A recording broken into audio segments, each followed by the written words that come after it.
Tuhan kita yang menderita bagi kita.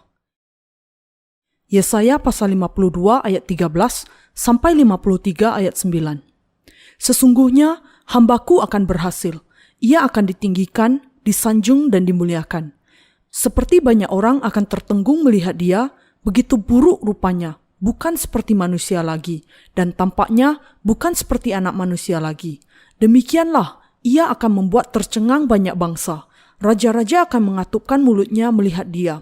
Sebab apa yang tidak diceritakan kepada mereka akan mereka lihat, dan apa yang tidak mereka dengar akan mereka pahami. Siapakah yang percaya kepada berita yang kami dengar, dan kepada siapakah tangan kekuasaan Tuhan dinyatakan? Sebagai taruk ia tumbuh di hadapan Tuhan, dan sebagai tunas dari tanah kering. Ia tidak tampan dan semaraknya pun tidak ada sehingga kita memandang dia. Dan rupa pun tidak sehingga kita menginginkannya. Ia dihina dan dihindari orang. Seorang yang penuh kesengsaraan dan yang biasa menderita kesakitan. Ia sangat dihina sehingga orang menutup mukanya terhadap dia, dan bagi kita pun dia tidak masuk hitungan. Tetapi sesungguhnya penyakit kitalah yang ditanggungnya, dan kesengsaraan kita yang dipikulnya. Padahal kita mengira dia kena tulah, dipukul dan ditindas Allah. Tetapi dia tertikam oleh karena pemberontakan kita. Dia diremukkan oleh karena kejahatan kita. Ganjaran yang mendatangkan keselamatan bagi kita ditimpakan kepadanya. Dan oleh bilur-bilurnya kita menjadi sembuh. Kita sekalian sesat seperti domba. Masing-masing kita mengambil jalannya sendiri. Tetapi Tuhan telah menimpakan kepadanya kejahatan kita sekalian. Dia dianiaya, tetapi dia membiarkan diri ditindas dan tidak membuka mulutnya seperti anak domba yang dibawa ke pembantaian. Seperti induk domba yang keluh di depan orang-orang yang menggunting bulunya, ia tidak membuka mulutnya. Sesudah penahanan dan penghukuman ia terambil, dan tentang nasibnya siapakah yang memikirkannya? Sungguh, ia terputus dari negeri orang-orang hidup, dan karena pemberontakan umatku, ia kena tulah. Orang menempatkan kuburnya di antara orang-orang fasik, dan dalam matinya ia ada di antara penjahat-penjahat.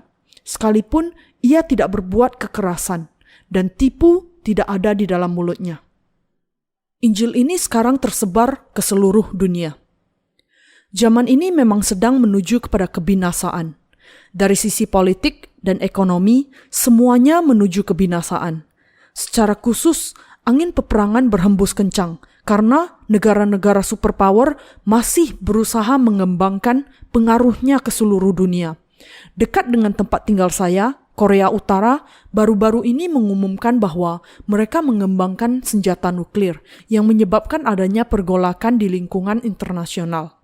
Pada saat dunia ini sedang ditimpa dengan krisis, saya hanya bisa berharap bahwa semua orang yang terlibat di dalam perselisihan ini akan bisa menyelesaikan semua masalah mereka dengan kebijaksanaan, bukan dengan kebodohan, dan saling membuat persetujuan sehingga semuanya bisa mencapai kemakmuran.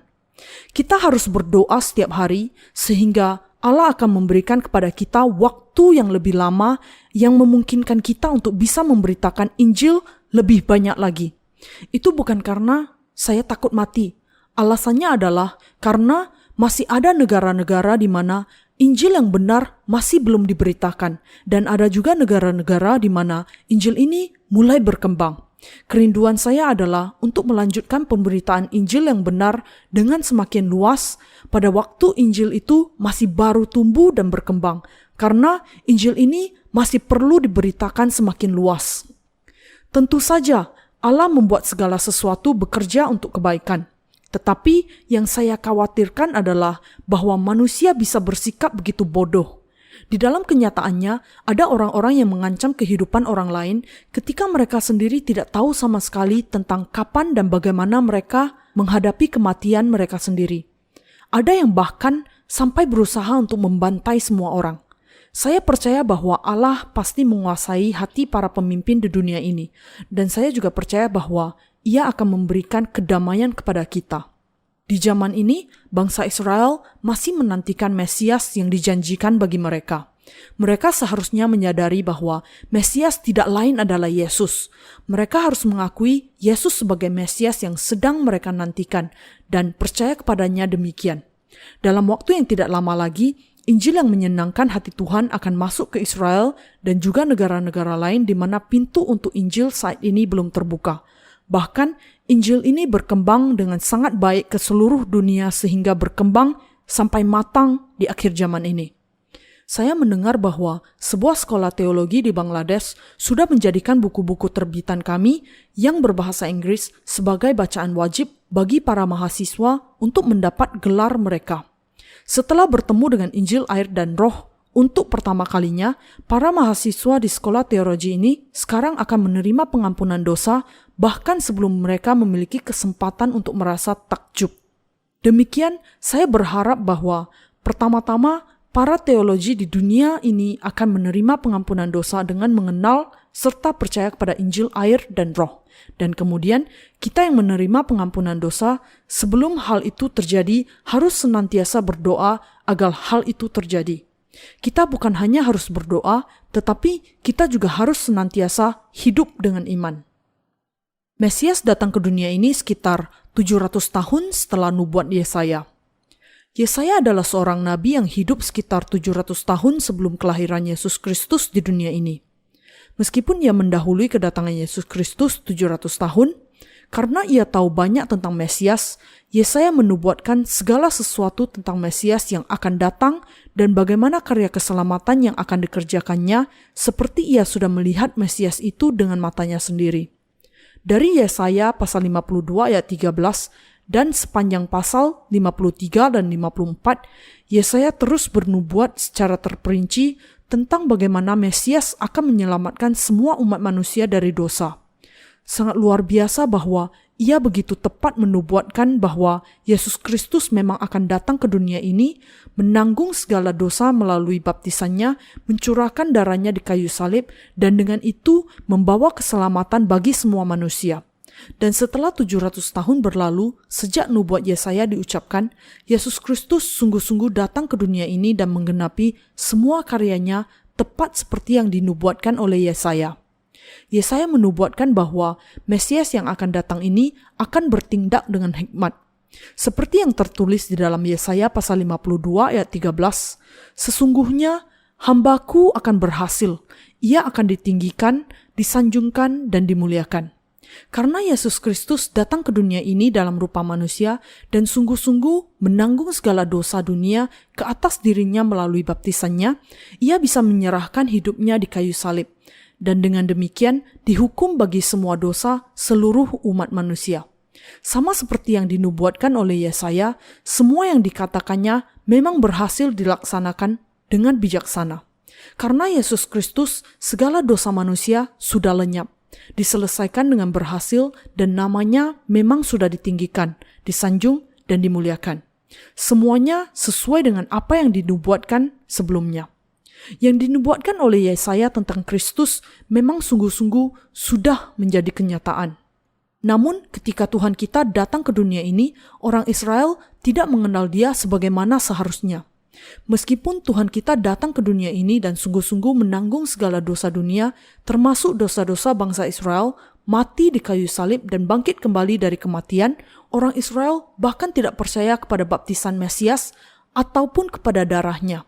Bahkan bangsa Israel tidak mengetahui bahwa Mesias sudah lahir di antara bangsa mereka, dan bahwa dengan baptisan dan kayu salibnya, ia sudah menyelesaikan bukan hanya dosa-dosa bangsa Israel, tetapi juga dosa-dosa manusia di seluruh dunia.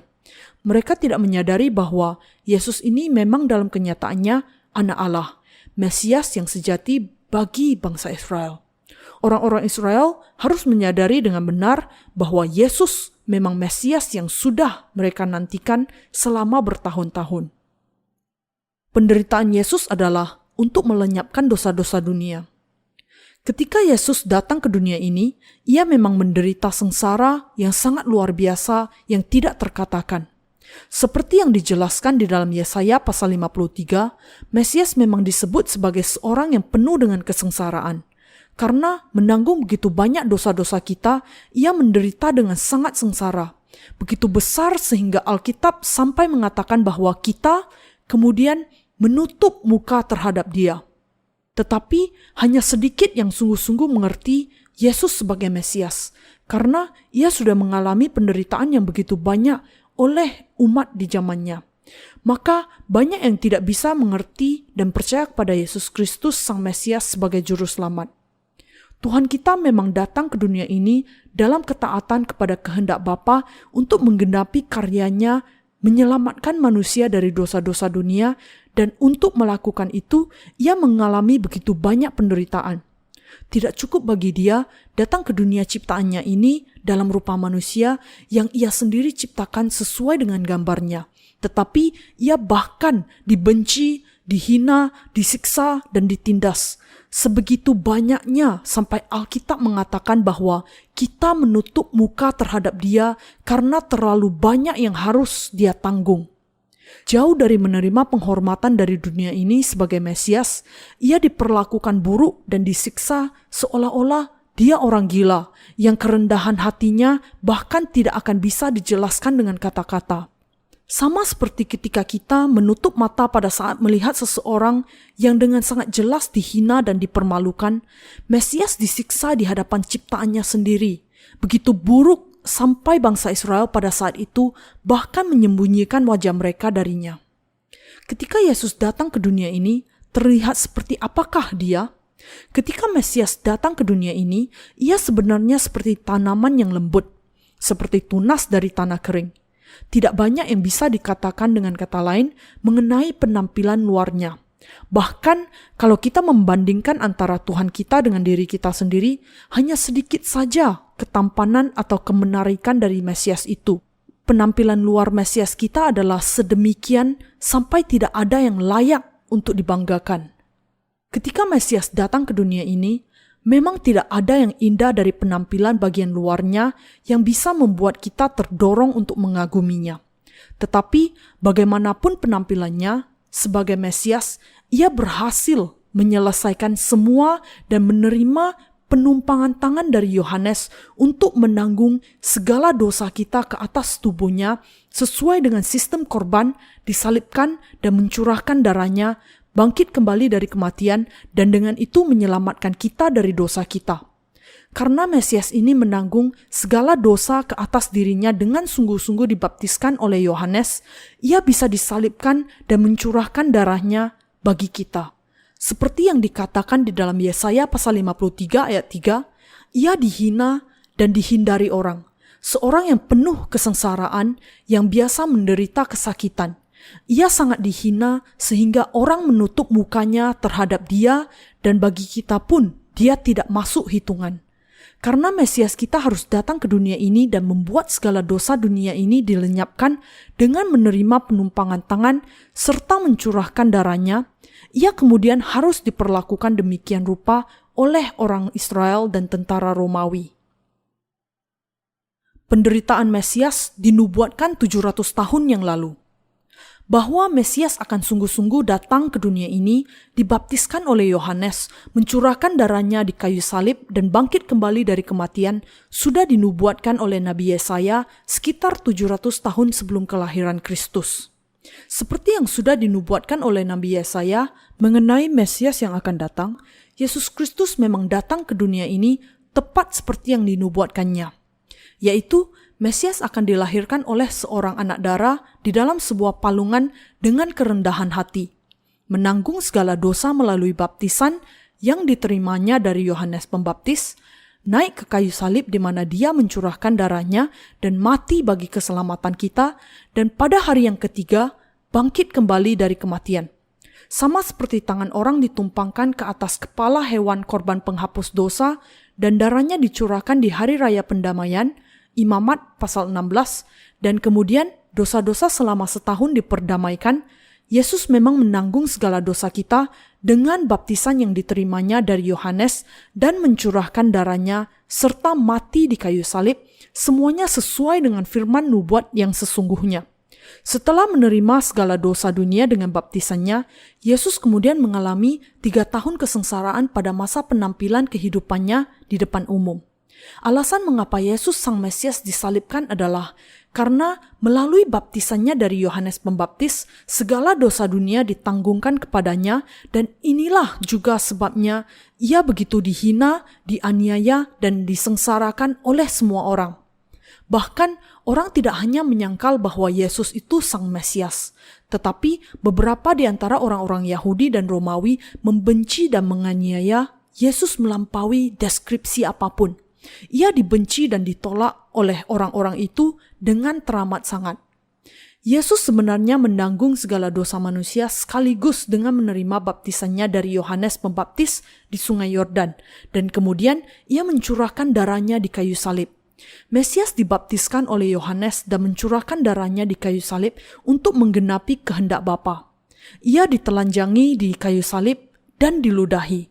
Semua orang-orang yang mengerumuninya pada saat itu mengolok-ngolok Yesus dan mengejeknya.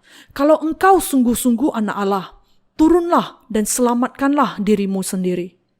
Ketika Yesus memulai pelayanan umumnya dengan baptisannya, ia memang harus menjalani begitu banyak kesengsaraan yang disebabkan oleh manusia.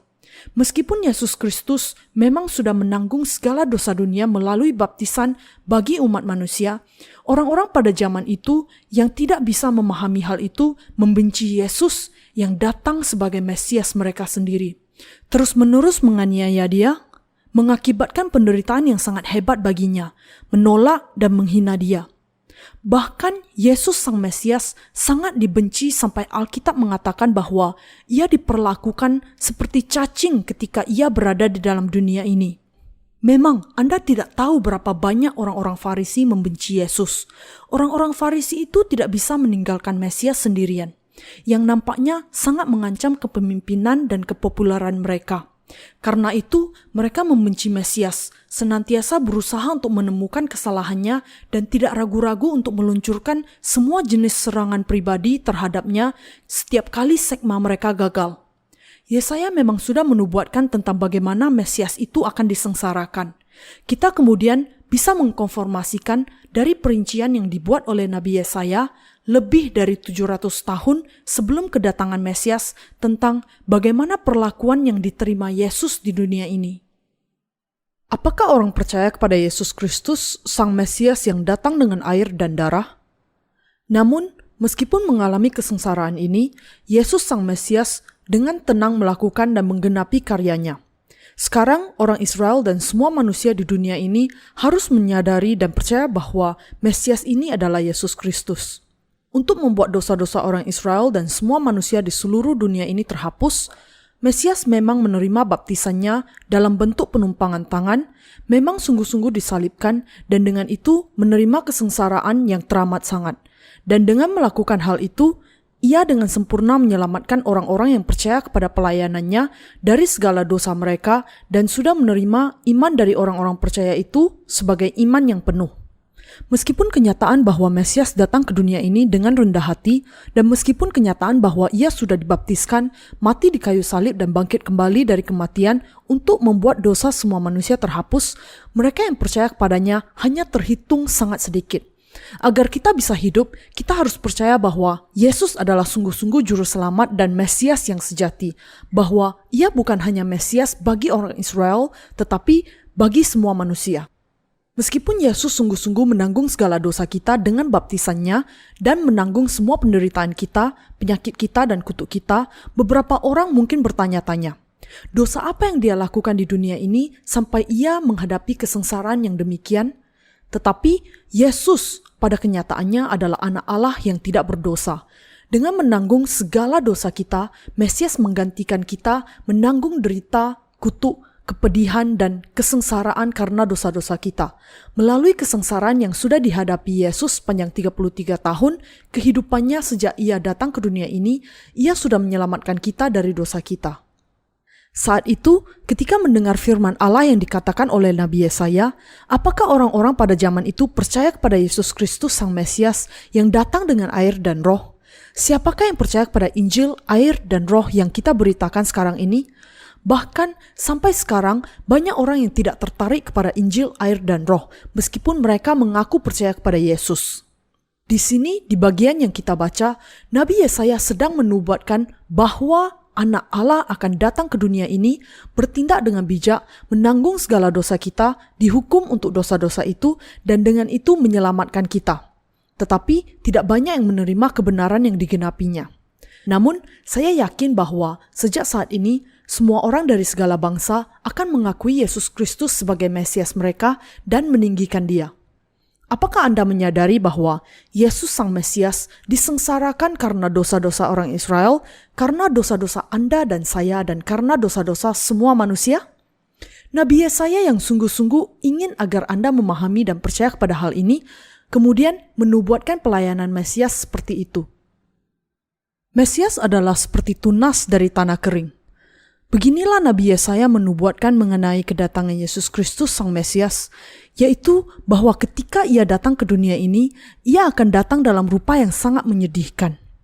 Yesaya mengatakan bahwa Mesias akan sebagai taruk Ia tumbuh di hadapan Tuhan dan sebagai tunas dari tanah kering. Yesaya pasal 53 ayat 2. Ketika Yesus Kristus datang ke dunia ini dalam rupa manusia, Ia bukanlah seseorang yang dipandang oleh manusia sebagai orang yang menarik. Ia tidak memiliki bentuk tubuh yang berotot, tinggi dan tegap seperti Arnold Schwarzenegger atau Sylvester Stallone. Bahkan, Ia sangat tidak menarik sampai-sampai kalau kita melihat Dia, kita akan merasa kasihan kepadanya, iba dan bersimpati dengan Dia. Namun demikian, firman yang diucapkannya adalah seperti pedang bermata dua yang tajam. Yesus Sang Mesias bukan hanya agak kurang menarik dalam penampilannya, tetapi Ia juga miskin secara materi. Yusuf ayahnya secara manusia hanyalah seorang tukang kayu biasa. Sebuah keluarga yang hanya disokong oleh penghasilan seorang tukang kayu, baik dulu maupun sekarang, tidaklah mencukupi dan jauh dari kelimpahan. Hanya dengan bekerja keras saja seorang tukang kayu bisa memenuhi kebutuhan yang terpenting saja. Mesias juga ketika datang ke dunia ini tidak menjalani kehidupan sekolah. Dan karena itu orang-orang Farisi berusaha untuk mempermalukan Dia karena kenyataan itu. Tetapi mereka tidak berhasil melakukannya. Karena hal itu justru menunjukkan bahwa Yesus Kristus Sang Mesias memang Anak Allah. Yesus bahkan tidak pernah menginjakkan kakinya di sekolah Gamelia, sekolah orang Yahudi yang memiliki mutu yang paling baik pada zaman itu, di mana seorang dari antara ahli Taurat yang paling hebat, Gamelia, menjadi pengajar tentang hukum Taurat. Di sekolah ini, para siswanya bisa belajar dari para guru hukum Taurat yang hebat, yang tidak hanya mengajar pengetahuan dunia ini, tetapi juga mengajar hukum Taurat itu sendiri. Tetapi Yesus tidak pernah belajar di sekolah semacam itu. Tidak ada catatan apapun yang menuliskan bahwa Dia pernah bersekolah.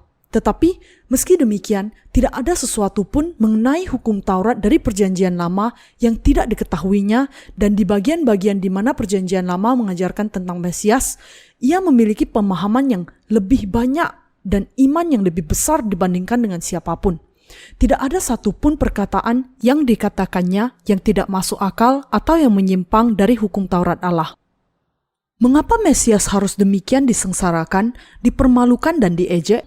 Untuk sungguh-sungguh menjadi Mesias yang sebenarnya bagi bangsa Israel dan untuk menyelamatkan mereka dari segala dosa mereka serta menjadikan mereka umat Allah, Mesias kita datang ke dunia ini dan dengan rela menerima semua penderitaan, hinaan, ejekan dan cemoohan. Penderitaan dan penghinaan yang sungguh-sungguh dialami oleh Mesias bagi bangsa Israel adalah sebuah pengorbanan dan kesengsaraan yang tidak terkatakan. Kesengsaraan yang diderita oleh Mesias bagi kita adalah sebuah penderitaan yang sangat luar biasa yang membuat kita bahkan menutup muka terhadap Dia. Karena Yesus adalah Mesias yang akan menyelamatkan kita dari dosa dan penghukuman kita, Ia memang telah membebaskan kita dari segala dosa dengan menderita sengsara dan dihina melebihi semua yang bisa dikatakan di hadapan manusia. Yesus dengan demikian menderita sengsara bagi dunia ini. Karena Yesus Sang Mesias begitu tertindas dan dibenci, orang-orang di zaman itu tidak tahan untuk memandang keberadaannya. Kita tidak boleh melupakan bahwa meskipun Yesus datang sebagai Mesias saya dan Anda, sebagai Mesias bagi seluruh manusia untuk menggenapi dan melengkapi peranan serta karya Mesias, Ia sangat disengsarakan dan dengan hal itu Ia membebaskan kita dari segala dosa kita dan kutuk atas dosa itu. Bahkan ketika Mesias disalibkan, orang tidak berhenti untuk mencemooh Dia. Mengapa engkau tidak turun saja ke sini? Kalau engkau sungguh-sungguh anak Allah, turun saja dari kayu salib itu. Bagaimana mungkin engkau adalah anak Allah? Kalau engkau memang anak Allah, turunlah dan selamatkanlah para pencuri yang tersalib di sisimu. Atau lebih baik lagi, turunlah dan selamatkanlah dirimu sendiri. Mereka meneruskan cemooh mereka. Oh ya, mengapa engkau tidak mengubahkan batu ini menjadi roti? Kalau engkau memang anak Allah, berikan buktinya kepada kami. Tunjukkan bukti kepada kami supaya kami bisa percaya. Kalau engkau tidak bisa melakukan hal itu, Mesias macam apa engkau itu? Betapa menjijikkan.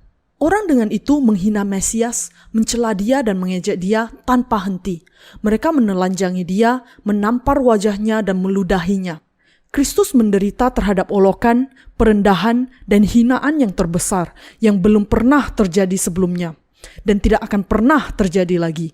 Ia juga menanggung kutuk dengan hukuman penyalipan, hukuman yang disediakan untuk penjahat yang paling jahat pada masa itu. Mesias kita dicambuk oleh prajurit-prajurit, baik tangan dan kakinya dipaku di kayu salib, dan tertumpahlah semua darah yang dimilikinya di tubuhnya. Yesus sungguh-sungguh menanggung semua penghinaan, kesakitan, dan kesengsaraan, supaya ia bisa menggenapi pelayanannya sebagai Mesias bagi kita semua. Dengan disalibkan, ia menanggung segala dosa kita, semua kutuk kita, semua penyakit kita, dan semua penghukuman dosa kita. Ia menggantikan kita menanggung semua kesengsaraan yang seharusnya Anda dan saya tanggung. Dan demi kita semua, ia memberikan hidupnya. Mesias ini sekarang sudah menjadi juru selamat bagi orang-orang yang percaya bahwa Yesus adalah juru selamat kita. Ia datang ke dunia ini sesuai dengan kehendak Bapa dan menanggung segala dosa kita serta penghukuman atas dosa kita di kayu salib bagi kita semua dan bangkit kembali dari kematian, semuanya itu untuk menyelamatkan kita.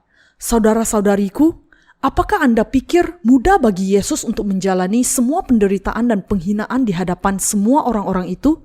Kalau kita mengalami apa yang dialaminya, kalau kita yang harus menghadapi semua penghinaan, ditelanjangi, dihina, disiksa dan disalibkan, bukan hanya di hadapan keluarga kita atau suami atau istri kita, tetapi di hadapan musuh-musuh kita. Kita pasti akan menjadi gila sebelum kita mati. Kristus disalibkan sehingga semua manusia bisa melihat penghinaan yang dialaminya, bukan di tempat tersembunyi, tetapi di tempat yang tinggi, sehingga semuanya bisa menunjuk dan meludahi dia. Penderitaan, kesedihan dan kesulitan yang lebih besar menimpa Kristus sebelum penyalipannya.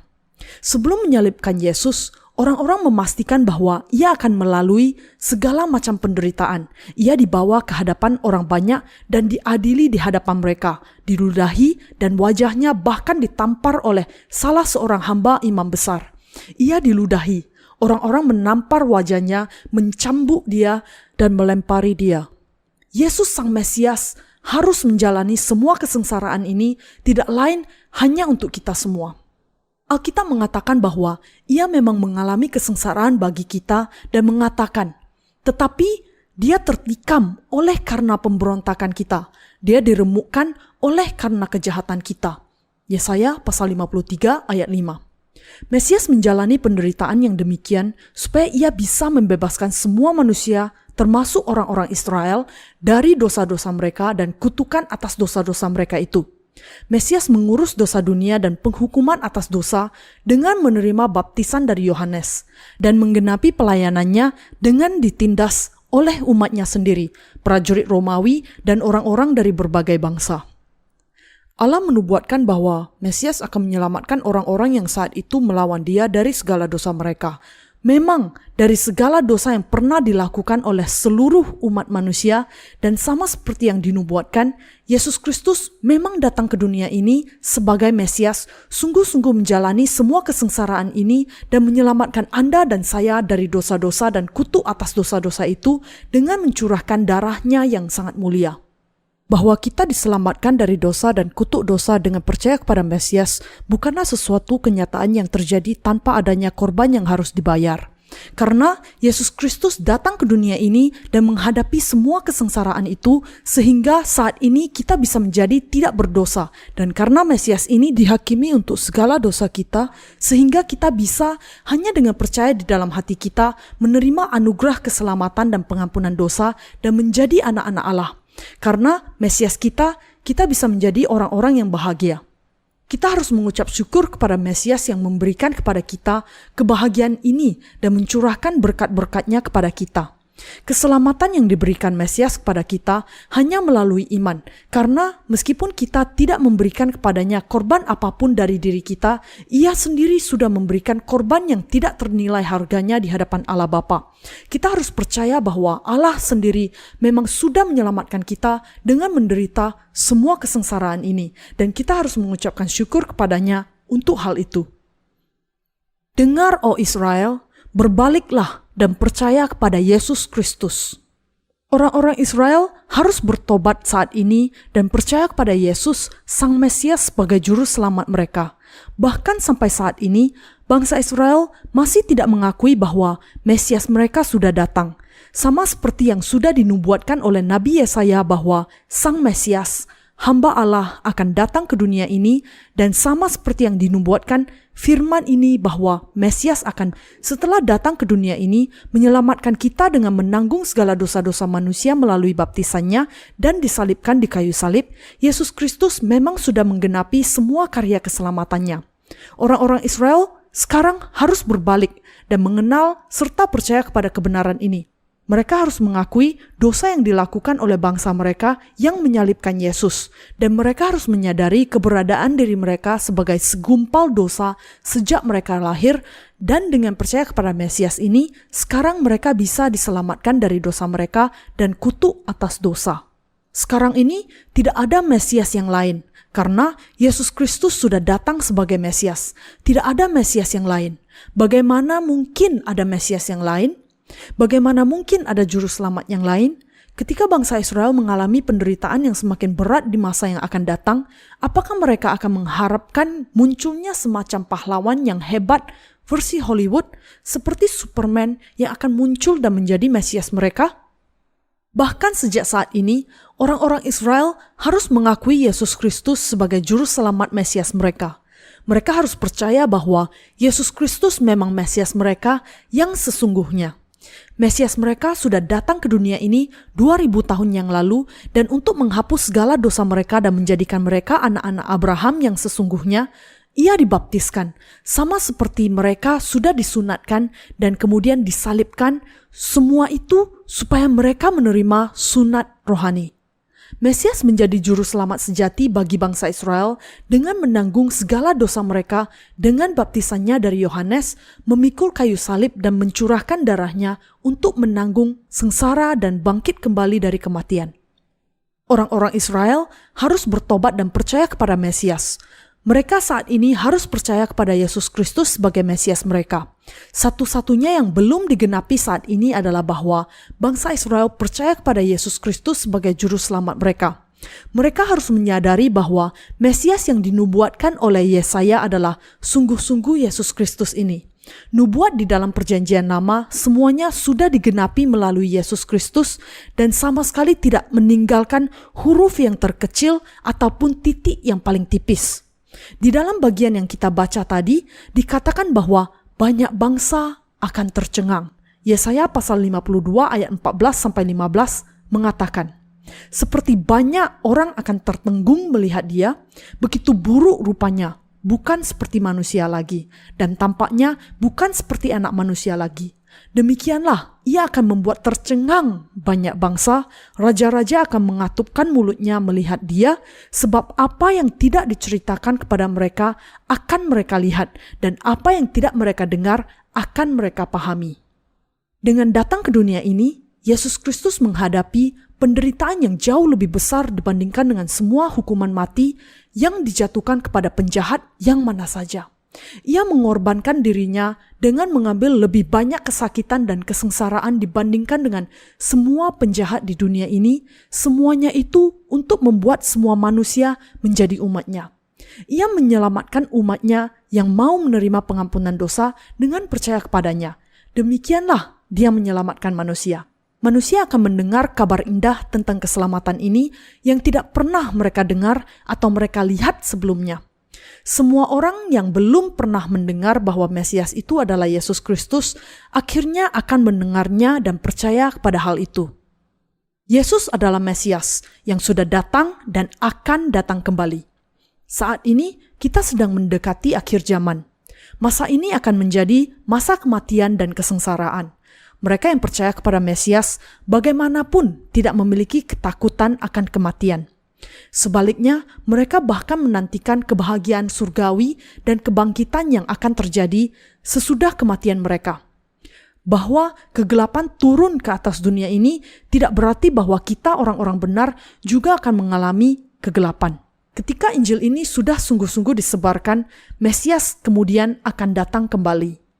Yesus Kristus, Mesias kita, datang ke dunia ini sebagai anak domba Allah, sebagai korban persembahan, dan memberikan tubuhnya dibaptiskan oleh Yohanes dan menyerahkannya di kayu salib. Seperti anak domba yang dibawa ke pembantaian, Yesus Sang Mesias dengan tenang menanggung segala dosa kita, menghadapi penderitaan besar dengan menanggung penghukuman atas dosa kita di kayu salib, bangkit kembali dari kematian, pada hari yang ketiga, dan dengan itu menjadi juru selamat yang sempurna bagi semua yang percaya. Hanya sedikit yang tahu bahwa Mesias adalah Yesus Kristus pada masa itu. Hanya sedikit yang tahu bahwa Yesus Kristus menjadi Mesias kita ketika dilahirkan tanpa kemeriahan di dunia ini sekitar 2000 tahun yang lalu, yang bersaksi tentang Injil Kerajaan selama 3 tahun sesudah baptisannya, mati di kayu salib, dan bangkit kembali dari kematian. Orang-orang yang hanya sedikit itu yang mencari dan percaya kepada Allah, menyaksikan bahwa Tuhan kita adalah Mesias yang sejati yang dengan tenang menggenapi semua karyanya.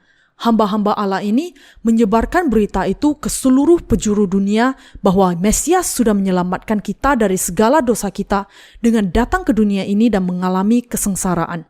Allah sendiri sesungguhnya memberitakan Injil air dan roh dengan mengizinkan cara pencetakan berkembang dengan menggerakkan sejarah dunia dan dengan membuat bangsa-bangsa yang memberitakan Injil menjadi kuat dan kaya. Yesus adalah Sang Mesias. Yesus adalah Sang Mesias. Yesus adalah Sang Mesias. Kalau Anda percaya kepada Yesus sebagai Mesias Anda akan diselamatkan. Yesus adalah anak Allah. Yesus adalah pencipta yang menjadikan seluruh alam semesta. Ia adalah Allah. Ia adalah Mesias juru selamat kita. Hamba Allah senantiasa memberitakan kepada manusia bahwa Yesus adalah Mesias dan juga tentang baptisan, kematiannya di kayu salib, dan kebangkitannya. Beberapa orang muda Israel sudah menyadari bahwa 2000 tahun yang lalu ada seorang manusia yang bernama Yesus datang ke dunia ini, dan ketika ia berusia 30 tahun, ia menanggung segala dosa manusia dengan dibaptiskan oleh Yohanes. Pada saat itu, hanya murid-murid Yesus sendiri yang tahu bahwa dia memang Mesias, dan pengetahuan ini kemudian dibagikan hanya kepada sedikit saja orang-orang yang sungguh takut akan Allah. Sedangkan semua orang lain tidak mengenal kebenaran ini. Secara keseluruhan, hanya ada sekitar 500 orang kudus, 1 Korintus pasal 15 ayat 6, di antara bangsa Israel yang tahu bahwa Mesias menanggung segala dosa dunia ini ke atas kayu salib, bahwa ia mati untuk hal itu, dan bahwa ia bangkit kembali dari kematian. Semua orang yang lain sama sekali tidak memiliki pemahaman ini. Sesudah 50 hari sejak kematian Yesus Kristus dan kebangkitannya, Roh Kudus sungguh-sungguh turun ke atas murid-muridnya. Ketika murid-murid Kristus berdoa di sebuah ruangan lantai atas, Roh Kudus turun ke atas mereka, membuat mereka berkata-kata dalam bahasa lidah dan menyaksikan bahwa Mesias adalah Yesus Kristus. Kemudian murid-muridnya tanpa takut akan kematian dengan berani menyaksikan, Yesus adalah Mesias. Mesias adalah juru selamat kita. Yesus yang bangkit adalah Mesias kita. Banyak orang yang kemudian percaya pada saat itu. Melalui Yesus Sang Mesias, Allah memang sudah menyelamatkan Anda dan saya dari segala dosa kita dan kutuk atas dosa itu. Karena Ia menderita kesengsaraan yang begitu besar untuk bisa menyelamatkan kita dari dosa-dosa dan penghukuman, kita sungguh-sungguh harus percaya kepadanya. Mereka yang tidak percaya harus bertobat, berbalik dan percaya juga. Dan kita semua harus memberitakan kebenaran ini dengan iman. Bangsa Israel sesungguhnya saat ini sedang ada di dalam ketakutan karena situasi yang sangat menegangkan. Mereka kemudian harus mendengar firman kemah suci yang sungguh-sungguh dikatakan Allah kepada mereka. Kita sekarang juga memasuki akhir zaman. Injil air dan roh yang dinyatakan di dalam sistem korban di kemah suci sesungguhnya akan menjadi semakin mendekat kepada orang-orang Israel. Mereka juga akan menjadi percaya bahwa Yesus Kristus memang sungguh-sungguh Mesias yang sudah dikatakan Allah kepada mereka.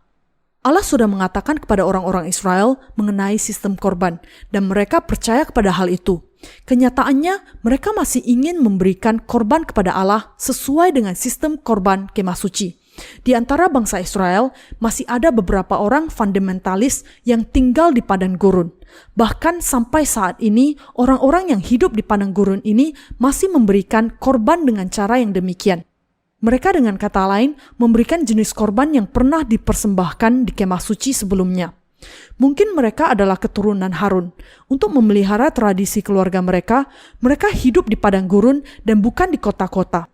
Meskipun mereka juga bangsa Israel, mereka hidup di dalam kelompok-kelompok yang terpisah, yang terpelincil dari orang-orang lainnya. Kepada orang-orang ini juga, kita harus memberitakan firman kemah suci bahwa Mesias sudah datang kepada kita dan menyelamatkan kita sesuai dengan iman kita. Kita harus bersyukur kepada Yesus yang datang ke dunia ini menanggung sengsara dan dihukum menggantikan kita, semua itu untuk menyelamatkan Anda dan saya sebagai juru selamat kita dari dosa-dosa dan kutuk atas dosa kita. Cinta kuat seperti maut, kegairahan gigih seperti dunia orang mati. Bahwa kita memang sudah diselamatkan dari dosa dan penghukuman dosa bukanlah diperoleh secara kebetulan.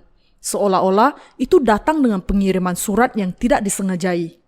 Keselamatan kita bukanlah sekedar seperti sebuah surat berantai yang senantiasa menyuruh kita untuk meneruskan surat ini kepada 20 orang yang lain, dan kalau kita tidak melakukannya, kita akan menerima celaka. Keselamatan pengampunan dosa kita juga bukan seperti iklan-iklan makanan seperti pizza, di mana yang harus kita lakukan hanyalah sekedar menelpon saja dan memenuhi perut kita dengan isi hati kita. Keselamatan kita sebenarnya terjadi karena Allah mengutus anaknya untuk kita, dengan menanggungkan segala dosa kepadanya dan dengan membuat dia menderita serta mengalami kesengsaraan bagi semua dosa kita. Inilah sebabnya Anda dan saya harus dengan sepenuh hati percaya dan bersyukur kepadanya. Dengan mengerti bagaimana datangnya keselamatan kita, bagaimana kita bisa membuangnya seperti kita membuang sepatu bekas, lalu menyingkirkannya seperti meletakkan barang-barang yang tidak berharga yang biasa diletakkan di loteng, atau mengabaikannya seperti keselamatan itu adalah milik orang lain. Apakah ada di antara Anda yang meskipun masuk ke dalam gereja Allah, belum menerima pengampunan dosa? Apakah ada orang yang sebenarnya belum percaya kepada Injil air dan roh? Kalau memang ada orang-orang yang demikian, mereka semua harus bertobat dan percaya kepada Allah sebelum terlambat. Kalau Anda tersesat dan tidak tahu jalan mana yang ditempuh, percaya saja kepada firman kebenaran dengan segenap hati Anda. Mereka yang tidak percaya sebenarnya sedang menolak kasih anak Allah, kasih yang dengannya Ia menyelamatkan mereka dengan menjalani semua penderitaan yang tidak lain adalah bagi keselamatan mereka. Mereka yang meremehkan nilai kasih-Nya dan kemudian menolaknya akan diikuti oleh kutukan. Alkitab mengatakan kepada kita, cinta kuat seperti maut, kegairahan gigih seperti dunia orang mati. Kidung Agung pasal 8 ayat 6. Kasih Allah begitu kuat dan hebat yang kemudian akan membawa penghukuman yang sangat gigih bagi orang-orang yang menolaknya sampai akhir. Ini mengatakan kepada kita dengan kata lain bahwa kalau seseorang mati ketika ia masih memiliki dosa, ia memang akan mengalami penderitaan yang tidak berbelas kasihan di dalam neraka seperti dunia orang mati. Kebencian adalah kegigihan dunia orang mati. Ketika Mesias mengasihi Anda sedemikian, di mana ia kemudian dibaptiskan, mencurahkan darahnya, dan menderita segala macam kesengsaraan, semua hanya untuk menyelamatkan Anda. Kalau Anda tidak percaya dan kemudian menolaknya, Anda pasti akan mengalami penderitaan yang gigih ini. Ini tidak lain menunjukkan kepada neraka. Allah kemudian mengatakan, manusia ditetapkan untuk mati hanya satu kali saja, dan sesudah itu dihakimi. Ibrani pasal 9 ayat 27. Ketika kita mati, tubuh kita memang akan lenyap. Tetapi di hadapan Allah itu bukanlah akhir keberadaan kita. Untuk membalas dengan gigih kepada mereka yang menolak kasih Allah, Allah sudah membuat mereka menjalani kehidupan yang kekal yang tidak pernah mati dan kemudian akan menimpakan kepada mereka penderitaan yang tidak berbelas kasihan. Ia akan dengan kata lain sungguh-sungguh membuang mereka ke dalam api yang menyala selamanya dan membuat mereka merasakan penderitaan itu dengan tidak berhenti, tidak pernah selesai dan selama-lamanya. Penderitaan yang sangat gigih ini tidak lain adalah kebencian yang sangat gigih dari Allah. Apakah Anda berpikir bahwa Allah tidak akan pernah melakukan hal demikian? Jangan lupa bahwa tidak ada yang mustahil bagi Allah. Kasih Allah yang sangat hebat dan agung bagi kita dengan menanggungkan derita kita sudah menyelamatkan kita dari semua kutuk kita, segala dosa kita dan semua penghukuman kita. Yang bisa menyelesaikan semua masalah Anda adalah kasih Sang Mesias. Memang tidak ada yang lebih besar dibandingkan dengan kasih Mesias. Tanpa iman kepada Mesias ini, kasih Allah tidak akan bisa menjadi milik kita. Kasih ini diberikan kepada kita hanya oleh Allah. Dia yang sudah menjadi Mesias kita dan Sang Bapa yang mengutus Dia bagi kita. Allah Tritunggal yang Maha Kuasa sudah mengasihi kita dengan cara demikian dan sudah menyelamatkan kita dari segala dosa dan penghukuman. Inilah sebabnya kita harus percaya kepada Mesias. Mengapa kita harus mengucap syukur kepadanya, mengapa kita harus memuliakan Dia, dan mengapa kita harus merasa puas dengan iman kita kepada Mesias ini. Betapa bersyukurnya kita bahwa Mesias sudah memberikan kepada kita Injil, air, dan Roh. Kalau ada orang yang tidak mengenal betapa tidak ternilainya kasih ini, yang tidak bisa digantikan oleh apa saja yang ada di dunia ini, ia pastilah orang yang paling bodoh dan bebal. Bagaimana hebatnya penderitaan dan kesakitan yang sudah diderita oleh Tuhan kita bagi kita? Karena kita begitu bersyukur atas kasih-Nya, meskipun kita tidak sempurna, kita masih berusaha untuk memakai sisa kekuatan kita untuk memberitakan Injil ini kepada orang-orang yang masih belum mengetahui tentang hal ini. Untuk melakukan karya Allah yang demikian, kita juga harus menghadapi kesulitan dan penderitaan. Kita tidak bisa berusaha untuk maju sendirian. Kalau kita memang sudah diselamatkan dengan menerima kasih pengorbanan dan mengenakan kebenaran itu, kita juga harus membagikan kasih ini kepada orang-orang lain. Sama seperti Yesus Kristus menghadapi semua penderitaannya untuk membuat dosa-dosa kita lenyap, bukan dengan kasih kedagingan, tetapi dengan kasih-Nya yang sejati, kita juga harus melakukan pekerjaannya dengan iman, dengan rela menahan kesulitan, kesengsaraan, kebencian, penderitaan, dan hinaan. Kalau itu berarti bahwa orang lain juga akan menerima pengampunan atas dosa-dosa mereka. Kita harus menderita kebencian atas nama cinta. Jika Anda dan saya sudah sungguh menerima pengampunan dosa, maka saya percaya bahwa kasih seperti itu memang ditemukan di dalam hati kita. Dan orang-orang yang dilahirkan kembali, yang sungguh-sungguh tahu siapa diri mereka sebelumnya dan betapa hebat serta kuat kasih keselamatan Yesus, menghasilkan buah.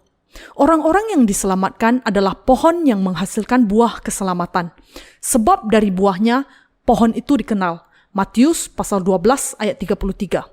Sebelum Anda diselamatkan, Anda sepenuhnya tenggelam di dalam dosa Anda, dan dengan itu tidak bisa mengeluh sama sekali kalau Anda dimasukkan ke dalam neraka.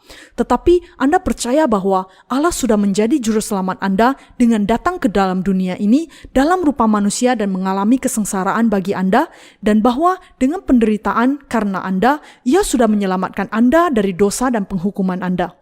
Dengan percaya demikian, Anda sudah diselamatkan. Kalau memang Anda menerima kasih ini, maka Anda dan saya pasti memiliki hati yang berkehendak untuk hidup bagi orang lain. Kalau seseorang tidak memiliki hati yang demikian, maka ia belum menerima pengampunan dosa, atau tepatnya orang itu hanyalah berpura-pura sudah menerima pengampunan dosa.